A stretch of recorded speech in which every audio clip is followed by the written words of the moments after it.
Palantir Stock, what a historic run it has been for Palantir Stock. The stock's now over $40 per share. Congrats right off the bat here to all fellow Palantir bulls, whether you've been bullish on the stock and owned the stock for a few weeks, or whether you've owned the stock for many years. I want to congratulate everybody that is a Palantir shareholder out there. It's been a heck of a run already on the stock, $173,000. We're up on this position, up 352%. Absolutely incredible, right?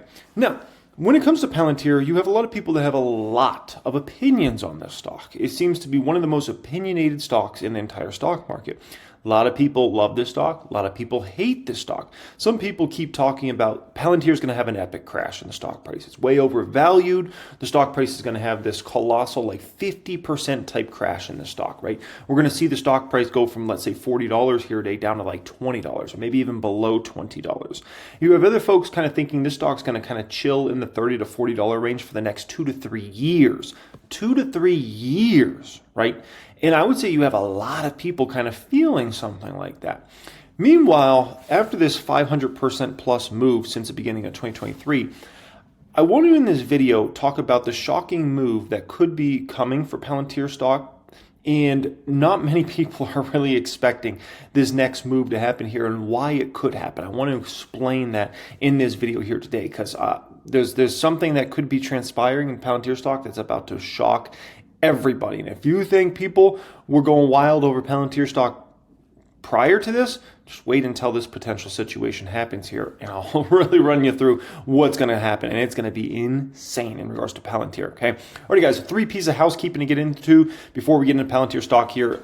First off, new all-time high subscribers in the history of this channel. I appreciate every single person. I want to say thank you.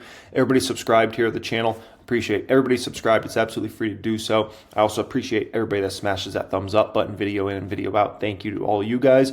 Second piece of housekeeping is actually in regards to a house. The home tour. I know I've been, talking about that for weeks. I've set a date. I'm going to try to get it out in the next 10 days for you guys. It's a bunch of work. It's way more work than actually putting together a stock market video.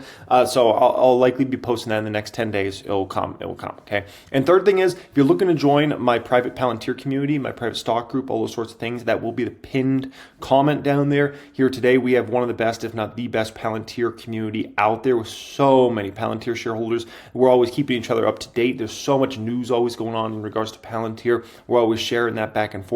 Private group member was just sharing this here today. They were kind of showing Vanguard Group's top holdings, and they were talking about, how many shares of Palantir Vanguard has bought here recently. So if you're looking to join a Palantir community specific, plus all the other communities I have as well around stocks, and get access to all my course curriculums, all that stuff, pin comment down there, fill an application. We'll see if we can get you in my private stock group there. Alrighty, so first off, S&P 500 inclusion is done. Why is that important? It's extremely important for Palantir stock. Listen, the hype is now done in regards to this, right? There was a lot of hype going into this S&P 500 inclusion. A lot of people were very excited for good reason, right? I mean, you get an S&P 500, it's massive. You're going to have so many funds be forced to buy this. It gives a company another level of credibility. You're going to be an S&P 500 fund. I mean, that's incredible. The credibility that gives you as a company is massive. It actually helps your sales, believe it or not, especially when you're a B2B company, which is what Palantir is, right? It's businesses selling to other businesses, or it's, business selling to government. It's massive. It is massive that Palantir got in. So the hype is now done.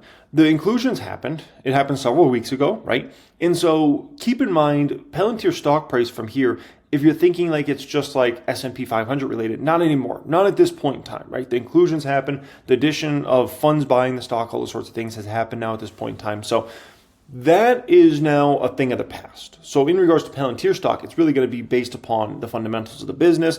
It could also be based upon technicals in the short term, things like that, but it's really going to be based upon the fundamentals of the company, okay? Now, let me run through this scenario because I think it's very important. The people calling Palantir stock's going to crash, epic crash, down to $20 a share again, which is where the stock started this year. Well, it's actually below 20, right? Stock started this year kind of $16, $17 range, right? And people are thinking that's the sort of crash that's going to happen. It's going to go right back down to that $20, below $20, right?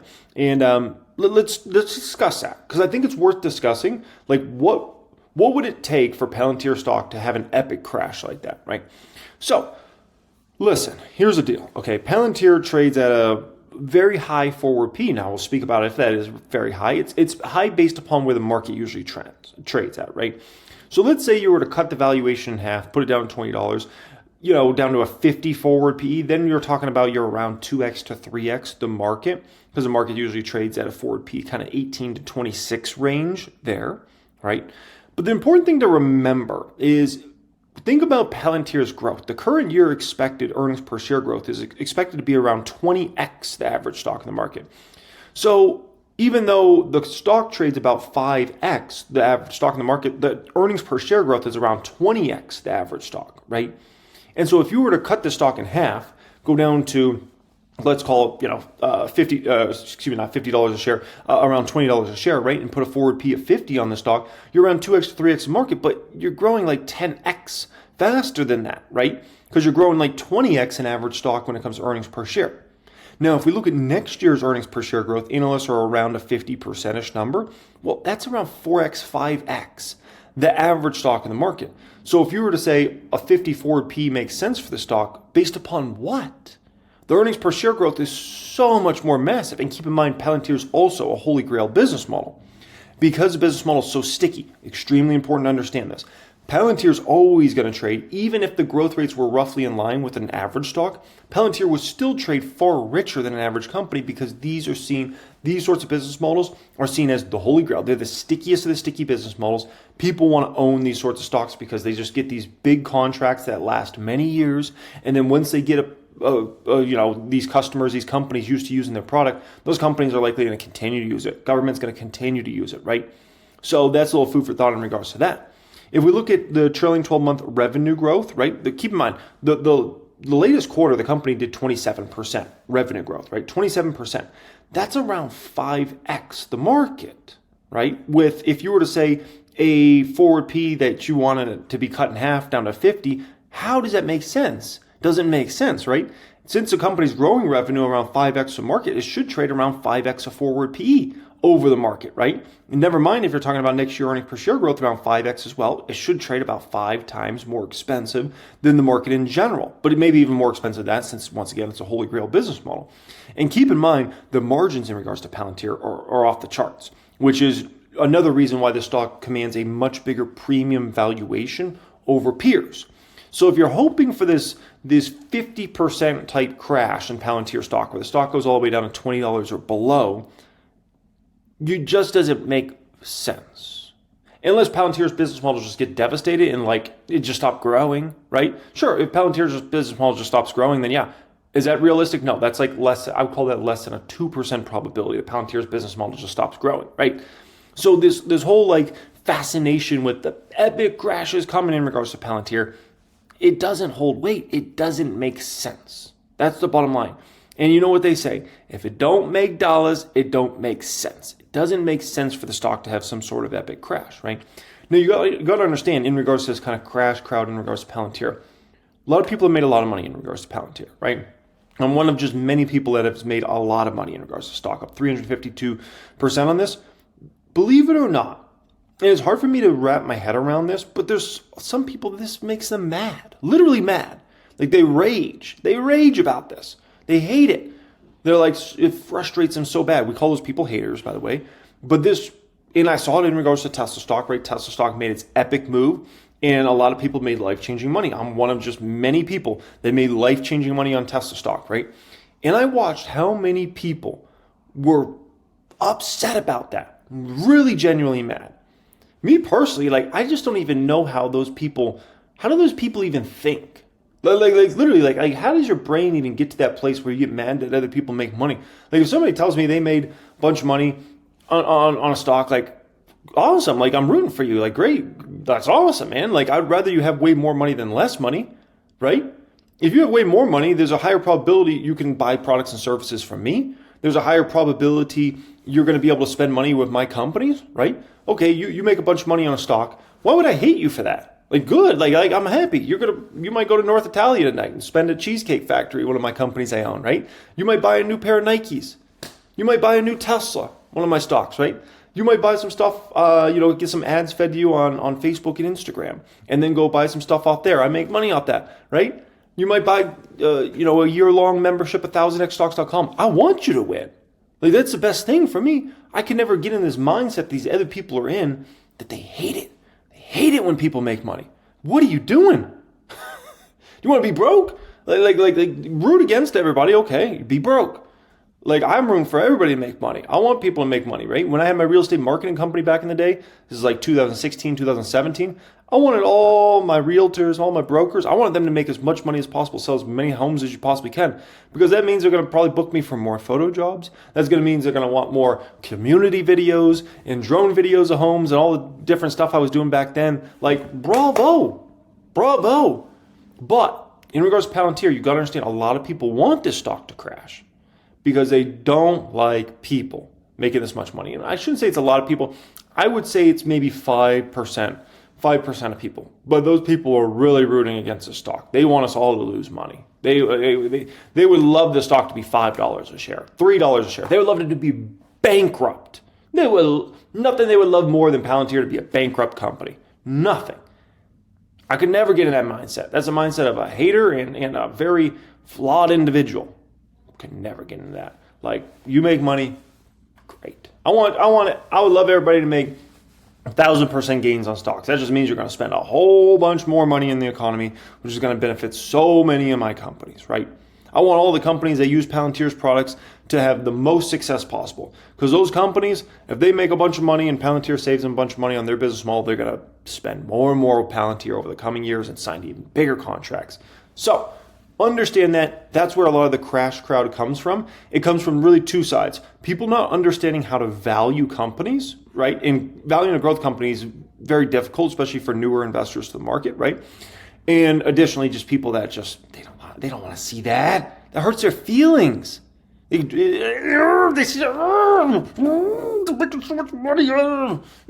It's a weird bunch, man. It's a weird bunch. Now, let's talk about a more practical bunch. This is the folks that are kind of thinking Palantir sticks in the $30 to $40 range for the next several years, right? They have a good case, and I'll run you through the case right now, okay? This is a case around Palantir stock basically just floundering for years, okay? I'm talking 2025 all the way to 2027. The stock really doesn't go anywhere. It's just a $30, $40 stock for years to go in the future, which is where we're at, right? So here's the deal. If I run Palantir at 20% revenue growth on average a year, okay, which, by the way, 20% is a good number, but for Palantir, given the valuation, we need actually more than 20%. But I want to run Palantir at 20% revenue growth a year, 2025, 2026, 2027, 2028. And if I run them at net income growth outstripping the revenue growth, which is likely what's going to happen regardless for Palantir, even if you're bearish on the stock, right? Net income growth at 30% a year over the coming years, right? That puts them at net income margins of 30% come 2028, which is a very good number. Keep in mind, Palantir's gross margins are 80% plus. So net margin of 30% come 2028 is definitely a possibility, if not higher than 30%, right? Now, if you got a company growing 20% top line, 30% bottom line, you're probably going to be able to command a P somewhere between about 55 and around 75, somewhere in that range roughly, right? Which come 2028, that would put the stock somewhere between $43 and $58, right?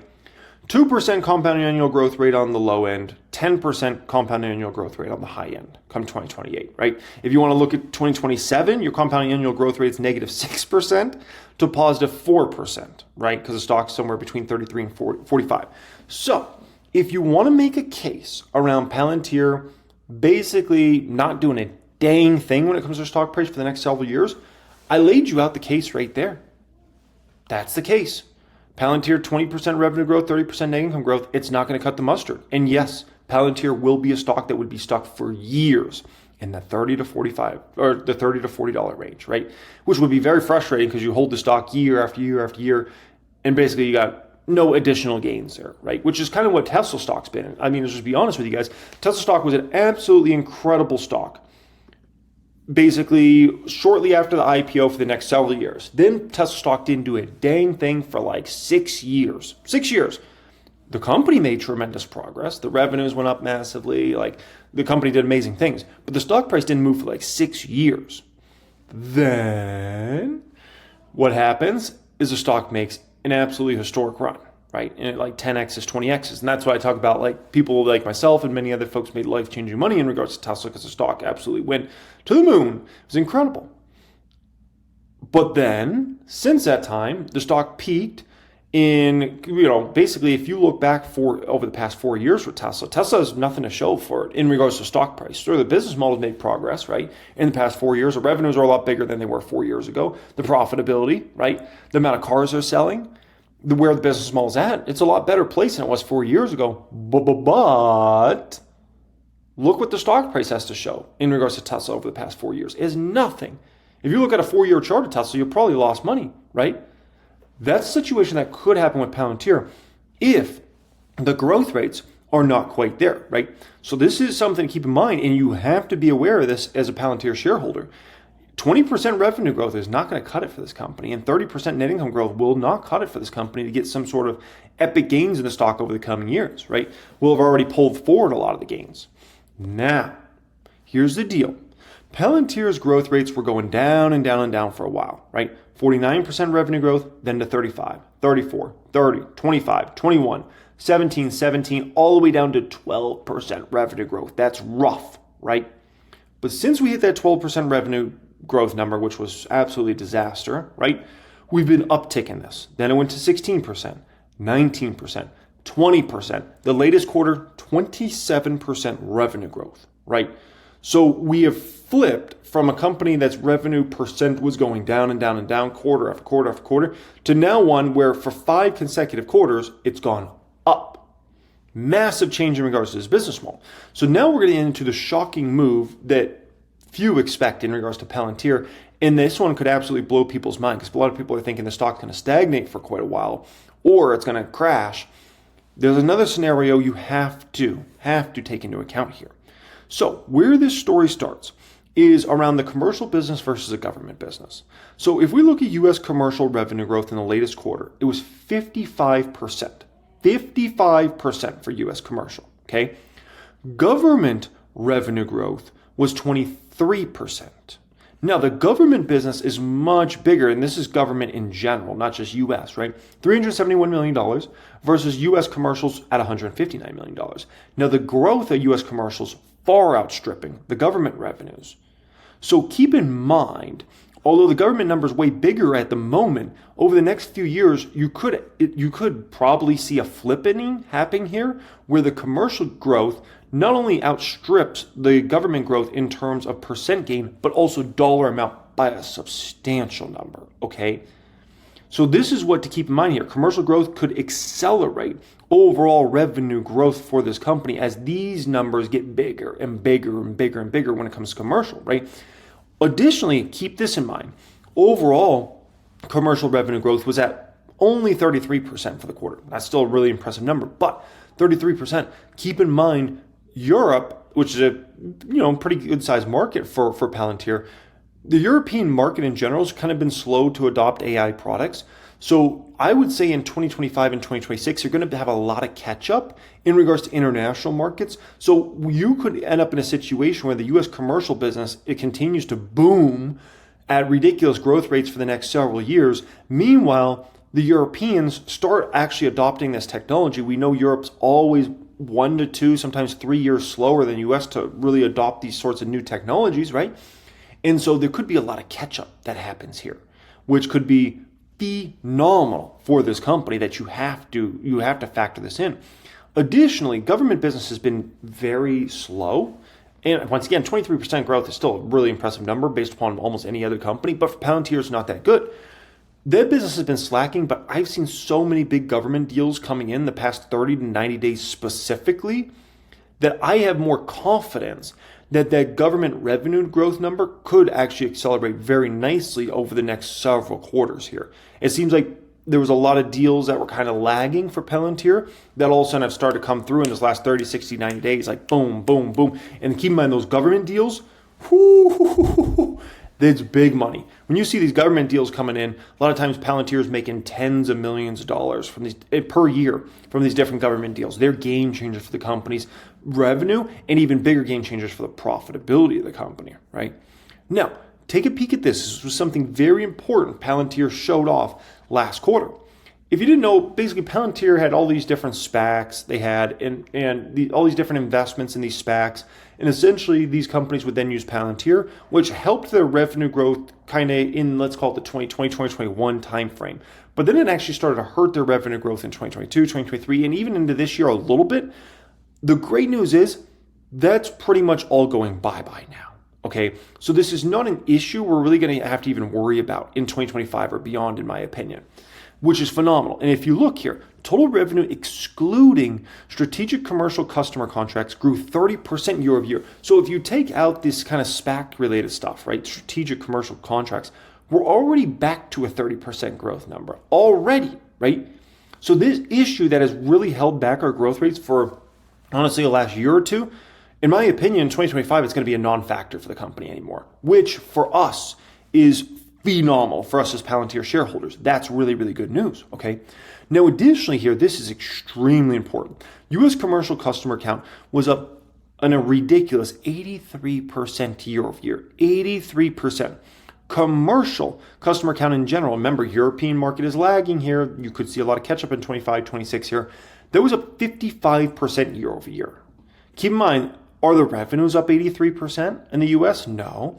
Or is a commercial revenue up 55% year over year? No. So there's a lag here. And my hunch in regards to the situation is you're going to see a lot of these new commercial customers coming in. The revenue really start to pour in for Palantir in 2025 and 2026. There's going to be there's a lag here in my opinion, and I think it's highly probable. And so you'll see another level of acceleration in regards to commercial business in 2025 and 2026 in my personal opinion, which is going to be phenomenal for Palantir.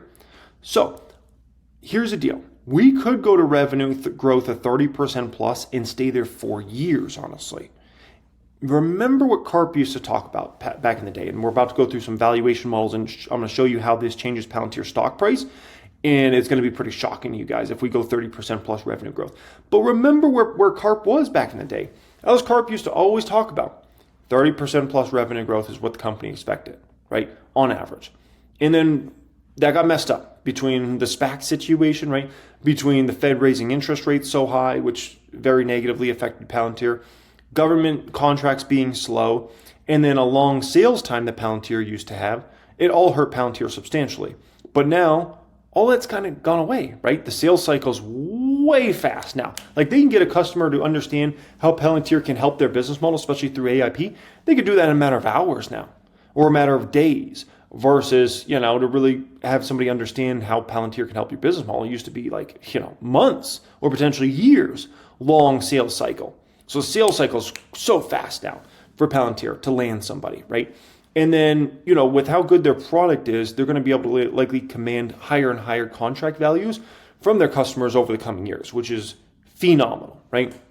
So Karp used to always talk about this 30% plus number a year on average, and it's looking more and more probable that they're going to go back there, given that commercial customer count up 55% year over year, right? And additionally, the revenue for U.S. commercial being what that number is, the percentage growth is ridiculous there. I think it looks pretty probable that we might actually go 30% plus here again, which is massive from a fundamental perspective that we're about to get into, but it's massive for a psychological perspective as well. So do keep that in mind. So let's run some numbers here on Palantir with 30% plus revenue growth, and get ready to have your flapjacks flipped here, folks, okay? So the first one I ran is just a baseline 30% revenue growth on average over the coming years, right? 30%, 25, 26, 27, 28, right? I ran net income growth at 40% clip, so a little outstripping the revenue growth, which shouldn't come as a surprise. The company's very early stage in regards to their whole profitability cycle, so I think that's very probable. Net income margins, believe it or not, here are not even 30%, 29%, which come 2028, I think Palantir's net income margin should be way over 30%, my personal opinion. But in this scenario, I just want to show you guys how powerful this is. You're talking about a 29 net income margin, 29%. P ratio, what are you going to command? If you're growing top line 30%, bottom line 40%, on average per year, you're going to be able to command a P somewhere in the 75 to 95 range. Easily, by the way. So in this sort of situation, Palantir's stock price would be somewhere around $78 to $99, which gives you a compound annual growth rate even buying the stock today gives you a compound annual growth rate of 18% on the low end and 20% on the high end. That's insane. And that's buying the stock today. Not talking about getting it back for $6, $7, $8, $9 like it was a couple years ago. That's buying it today. Still gives you those compounding annual growth rates. Now you might say, oh, 75, 95 PE, isn't that high? No, we already discussed that earlier. No, when you're growing at these sorts of growth rates that are massively outstripping the market, you're going to command a way higher PE ratios in the market in general, right? And so between Palantir's sticky business model, right, and being the holy grail business model, like a 20p doesn't make sense. Like you're going to command at least 4x to 5x where the market's trading at in general, right? So that's pretty insane. But let's take it up a notch. Let's say they get to around a 35% revenue growth rate with a 50% net income growth rate on average, right? Which I don't think this is a crazy numbers to imagine. I think this is also possible. If you run 35% revenue growth on average, right, and net income growth of 50% on average, that puts you in net income margins of 33% come 2028. Not a crazy number. It's a very impressive number, but it's not crazy. There's business models out there that are high 30s, that are mid 30s, and even Apple, which is still a very hardware intensive business. Look at their net income margins. They're unbelievable. And that's even a hardware business, right? Keep in mind the software business side of Apple, the services, is much smaller, right? So if you're growing 35% top line on average, 50% bottom line for a SaaS-like type company, you're going to command a PE somewhere between 95 and about 115. That puts the stock price at 131 to 158 come 2028, which gives you a compound annual growth rate from here, buying the stock today at $40, of 34% to 41%. Now you begin to understand why the revenue growth is so key. And whether we grow at 20% revenues or 25% or 30% or 35%, I'm telling you, it fundamentally changed the way you have to value this company in a substantial way. Now, let's say Palantir gets to 40% revenue growth, right? 40% on average for the next 4 years, and net income growth of 55%, right? That would put the net income margins in this scenario at actually 32%. Not crazy. Like I said, I'm expecting 30% plus net income margins come 2028. You would be able to command a 95 to 115 PE easily here if you're growing 40% plus a year top line and 55% plus or 55% a year on bottom line. Any day of the week, 95 to 115 here, right? That puts you at a compound annual growth rate of 39% on the low end and a compound annual growth rate on the high end of 46%. And that's buying the stock today at $40 a share. Incredible. Now, also, additionally, keep this in mind. There's going to be, like, if Palantir turns into an ATM over this next 4 years, which, like I said, there's a pretty high probability it turns into an ATM. What do I mean by an ATM?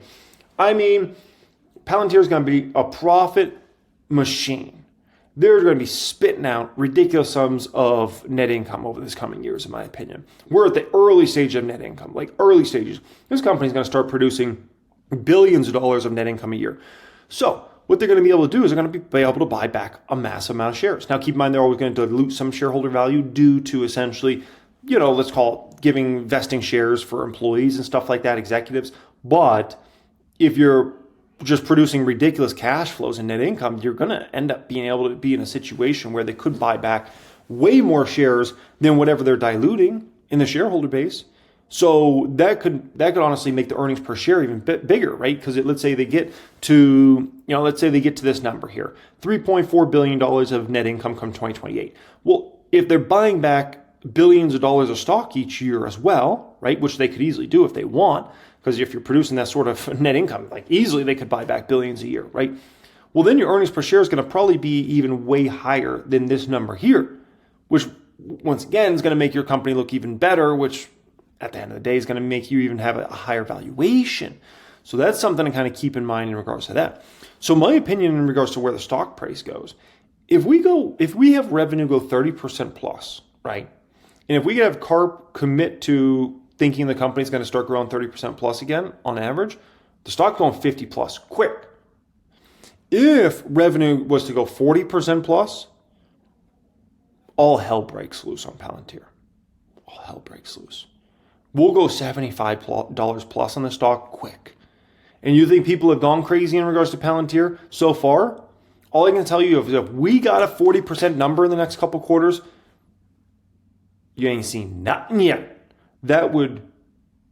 Everybody would be talking about Palantir. When I say everybody would be talking about Palantir if we got 40% plus revenue growth, I'm talking everybody. I'm not just talking, oh, it's a niche stock in the retail community, or it's a big stock in the retail community, or it's popular on X, or it's popular on YouTube, or whatever. I'm talking CNBC. I'm talking Bloomberg. I'm talking it would be a major subject of conversation on a day in, day out basis. Every day on CNBC, people would be discussing Palantir stock. Every day on Bloomberg, it would be covered everywhere. Because at that point in time, Palantir would be way over $100 billion market cap, which then it starts to matter to the big guys, right? The stock price would be in such a hot spell that everybody would be talking about Palantir, right? Which, honestly, the more people that talk about Palantir, especially on all these business news stations and whatnot, right? CNBC, Bloomberg, remember who Palantir's core customer base is. It is a lot of those big companies, which it actually helps the sales cycle for Palantir as well, which is beautiful. It's not just it is attracting way more investor attention. It's attracting way more executive attention. It's attracting way more business attention, which then attracts even better employees, even better executives, right? Even, when I say executives, I don't mean the top guys. I mean let's call it the number 10s, the number 20s at the company, number 30s at a company, right? It attracts more engineers. It attracts more people that are interested in your product and service. What's this Palantir got going on? Oh, wow, their product looks game-changing. They see all these other executives and CEOs speaking about the product. And remember, there's, in my opinion, Palantir has a flywheel effect just starting at this point in time that's going to really compound over the next few years. And that's this flywheel effect of executives using Palantir's product, having success with it, then going to other companies, bringing in Palantir, talking to other executives, telling them how amazing Palantir is. And it creates this beautiful flywheel effect where Palantir doesn't have to worry as much about selling the product. The customers are going to do the selling of the product, which is the holy grail of this sort of business model, right? Which is absolutely incredible. So that's the moral of the story here. Revenue goes 30% plus. We're going 50 plus in the stock price. Revenue goes 40% plus, which would be just knock everybody's doors off. We're going 75 plus in the stock. And the amount of hype and attention would start to come to Palantir would be ridiculous. So in regards to me personally, $22,255. Oh my gosh, I love this. Look at all those twos and look at all those fives, guys. Oh, you know how. 5. You know I love that. You know I love that. Oh my gosh. Anyways, I'm holding this stock.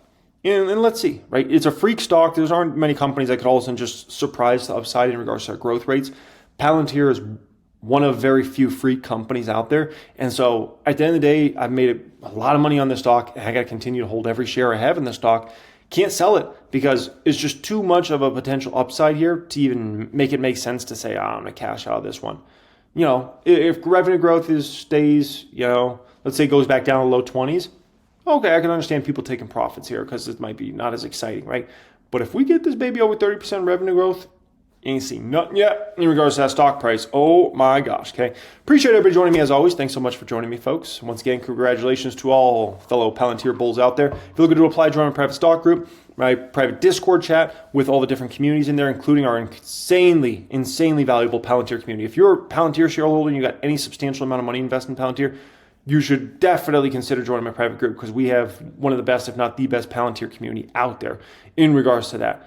People that, are the type of people that showed me the way in regards to Palantir many years ago, like Andre, it's phenomenal. So if you want to be part of that and apply to join us in there, pin comment down there. Much love and have a great day.